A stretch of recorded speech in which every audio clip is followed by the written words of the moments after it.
Kerala files కంటే ముందు Kashmir files కూడా వచ్చింది. Kashmir files, Kerala files, Razakar files, అలాగే బెంగాల్ ఫైల్స్ కూడా సినిమాలు వచ్చాయి.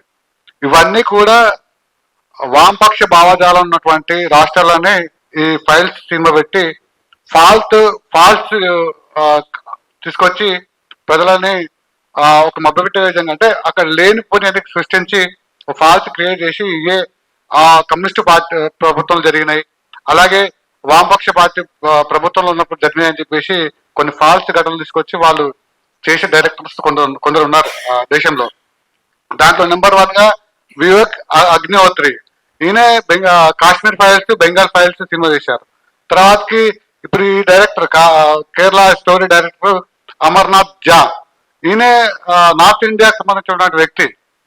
ఈయన ది కోడ్ రెడ్ అని చెప్పేసి ఒక పుస్తకం కూడా రాసిండు. ఇది మావోయిస్ట్ పార్టీకి సంబంధించినటువంటి వ్యతిరేకంగా రాసినటువంటి ఈ పుస్తకంలో ఉన్నటువంటి స్టోరీ.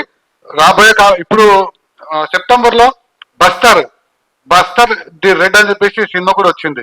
మీరు G5 లో చూసినట్టయితే G5 లో బస్తర్, అలాగే Kashmir files, Bengal files movie కూడా G5 లో ఉన్నాయి, చూసుకోవచ్చు. ఇవన్నీ కూడా వామపక్ష భావజాలానికి వ్యతిరేకంగా తీసినటువంటి డైరెక్టర్ ఈయన అమర్నాథ్ జా. దీంట్లో భాగంగానే ఈరోజు కేరళ 1, కేరళ 2 అని చెప్పేసి ఇప్పుడు తీసుకొచ్చారు. ఇవన్నీ కూడా ఏదైతే ప్రభుత్వాలు అంటే లెఫ్ట్ ప్రభుత్వంలో జరిగినటువంటి అభివృద్ధిని వాళ్ళు ఆల్రెడీ తెలుసు. సెంట్రల్ గవర్నమెంట్ కి, కేంద్ర ప్రభుత్వానికి దేశవ్యాప్తంగా కేరళలో ఏం జరుగుతుంది, ఎలాంటి అభివృద్ధి ఉందని చెప్పేసి అందరు తెలుసు. ఒకటి, అక్కడ ఈ మధ్య కేరళ 2 అంటే 2.0 వచ్చిన తర్వాతకి ఎంత అభివృద్ధి చెందిందో అని చెప్పేసి ఈ మధ్య కాలంలో ప్రపంచంలోనే ఎక్కువగా అభివృద్ధి చెందిన దేశాలలో పేదరికం లేని రాష్ట్రం అని చెప్పేసి ప్రకటించిన రాష్ట్రం కేరళ. దాంతో పాటు నిరుపేద పేదలకు అందరికి కూడా దాదాపు 60,000 ఇండ్లు కేరళగా కట్టించారని చెప్పేసి మనం చెప్పుకోవచ్చు. ఇంకోటి, అక్షరాస్యతలో 100% అక్షరాస్యత ఉన్న రాష్ట్రం కేరళ అని చెప్పేసి కూడా మనం చెప్పుకోవచ్చు. ఇవే కాదు, కేరళ రాష్ట్రంలో మన అన్ని రాష్ట్రాల్లో, నార్త్ ఇండియా కానీ లేక చాలా రాష్ట్రాల్లో, బీజేపీ ప్రభుత్వ రాష్ట్రాలలో మనం చూసినట్టయితే పాన్ గుట్కా దొరుకుతుంది, కానీ కేరళలో పాన్ గుట్కా దొరకదు. సిగరెట్లు, పాన్ గుట్కా దొరకవు.